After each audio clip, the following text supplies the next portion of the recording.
decretos fueron declarados inaplicables, para este caso en particular. Eso gracias al control parlamentario, para el tema de la selva.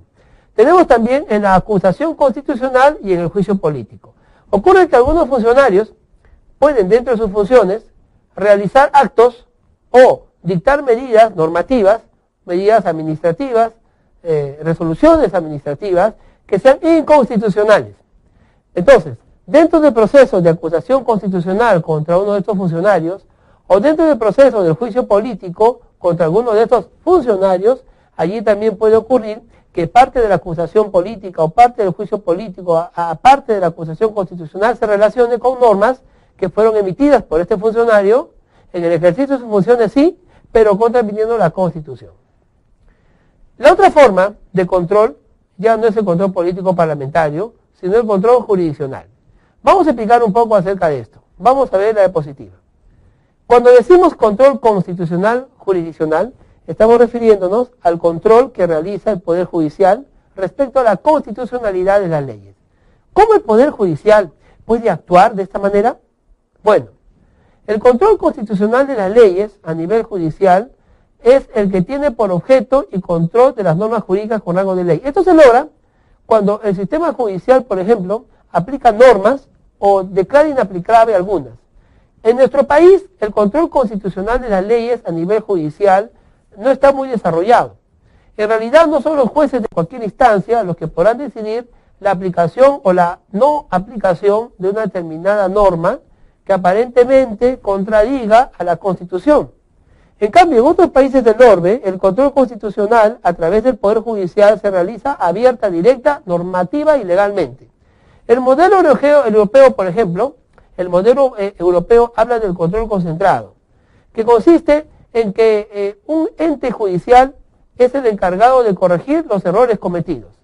Si, por ejemplo, en alguna instancia inferior, algún poder judicial, algún juzgado, emitió una legislación equivocada, aplicó una ley equivocada en un caso, o un ente administrativo promulgó una ley, un ordenamiento, un reglamento contrario a la Constitución, el ciudadano podrá recurrir al Poder Judicial para que el Poder Judicial, haciendo uso del control concentrado, diga, un momento, yo como juez y magistrado controlo la legalidad de la Constitución y controlo la aplicación de la ley del mejor derecho en mis ciudadanos. Así que yo proclamo que no se debió aplicar esa ley, que no debió tomarse esta decisión porque contradice la Constitución de nuestro Estado y nuestro país en determinados y cuáles artículos. Entonces el control concentrado hace que todo lo haga un ente, solo un ente judicial. Es concentrado, ¿por qué? Por la existencia de un organismo especializado encargado de realizar el control del Tribunal Constitucional. En nuestro país, por ejemplo, nosotros tenemos el Tribunal Constitucional. En este caso, el control judicial respecto a la Constitución y a la aplicación de sus normas es concentrado. También decimos que es principal porque es ejercido en vía de acción. En el Perú, la vía de acción se llama la vía de acción de inconstitucionalidad de las leyes, o también vía de constitucionalidad.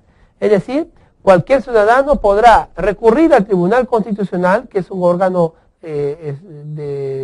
órgano constitucional, de rango constitucional, podrá recurrir a él para decir, señores jueces, señores magistrados, reclamo ante este ministerio, ante este municipio, ante este particular, que lo que me están haciendo, me están aplicando es inconstitucional. Y pido que tal ley, tal reglamento sea declarado inconstitucional, o tal procedimiento.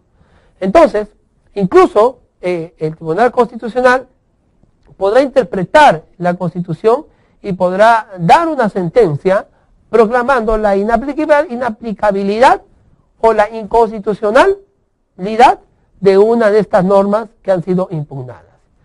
Es general porque los efectos de la sentencia son de carácter general. En nuestro país, en principio, se entiende que las sentencias que emite el Tribunal Constitucional, justamente en estos temas de control de constitucionalidad de las leyes, y bueno, y en estos temas donde el Poder Judicial y los magistrados ingresan para controlar la constitucionalidad, en nuestro país, en principio es de carácter general, sin embargo, hay lo que se llama la vinculación y la no vinculación. El Tribunal Constitucional podrá declarar algún mejor derecho constitucional y podrá decir si es vinculante o no. Esto significa, en caso sea vinculante, que conforme resuelto para mi caso, Si hay un caso similar al mío, podrá también aplicarse necesariamente para el caso parecido. El no vinculante significa exactamente lo contrario. Si el Tribunal Constitucional ha votado a mi favor, eso no significa que un caso similar al mío tendría que ser la de la misma opinión, porque es no vinculante. Bien, vamos a continuar con la diapositiva. Decimos también que un control concentrado de la jurisdiccionalidad tiene efectos derogatorios. ¿Por qué? Porque la sentencia que se pronuncia dentro de ese proceso judicial declara la inconstitucionalidad de las leyes. La declaración de inconstitucionalidad tiene efectos derogatorios. Porque obviamente, si una ley ha sido declarada inconstitucional, si una norma, si una legislación o si una decisión judicial que invoque una norma ha sido declarado inconstitucional, se entiende que esto ha sido declarado y derogado. Ha sido declarado que no es aplicable. Entonces, por un lado, que no es la derogatoria propiamente, se obtienen los efectos de una derogatoria. Ahora, y finalmente es constitutivo, porque cuando el Tribunal Constitucional o el órgano constitucional que controle esto en cualquier otro país, proclama que una norma es inaplicable, que una norma es inconstitucional, entonces prácticamente está aniquilando, ¿no?, aquella norma declarada inconstitucional. Por eso se dice que es constitutiva, que hace primar la norma constitucional y los